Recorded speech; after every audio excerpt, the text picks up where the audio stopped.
নতুন প্রজন্মের সামনে বাঙালি কৃষ্টি ঐতিহ্য তুলে ধরার প্রত্যয় নিয়ে মাদ্রিদ বাংলা অ্যাসোসিয়েশনের নবনির্বাচিত কমিটির দায়িত্বভার গ্রহণ করল। মাদ্রিদ বিভিন্ন এলাকাতে আগত হাজারো মানুষের উপস্থিতিতে স্পেনস্থ বাংলাদেশ দূতাবাসের রাষ্ট্রদূত ডক্টর ইকতার এম চৌধুরী প্রবাসের সকল বাংলাদেশিদের ঐক্যবদ্ধভাবে কাজ করার আহ্বান জানিয়ে বলেন, অ্যাসোসিয়েশনকে কার্যকরী করতে হলে আমাদেরকে দলমত এগুলোর ঊর্ধ্বে উঠতে হবে, আমাদেরকে আঞ্চলিকতার ঊর্ধ্বে উঠতে হবে, আমাদেরকে এইখানে দাঁড়াতে হবে এমন ভাবে যে বাংলাদেশ ইজ ইউনাইটেড বাংলাদেশ। আমরা ঐক্যবদ্ধ অ্যাসোসিয়েশনের পেছনে। যাদের পাপেলের সমস্যা আছে, সিন পাপেল কলসিগির তারকেটা করার জন্য আমাদের সর্বাত্মক চেষ্টা থাকবে।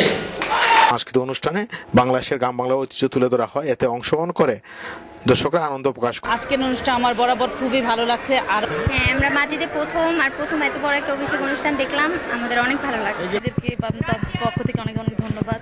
জেনারেশন তারা এই অনুষ্ঠান থেকে শিক্ষা পাবে।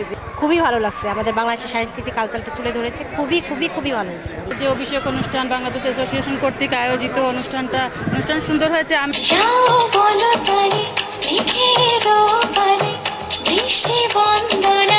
অনুষ্ঠানে বাংলাদেশিদের পাশাপাশি বিপুল সংখ্যক বিদেশি নাগরিকদের উপস্থিত ছিল লক্ষণীয়। রূপচা দাস, রূপক, বাংলা টিভি, মাদ্রিদ, স্পেন।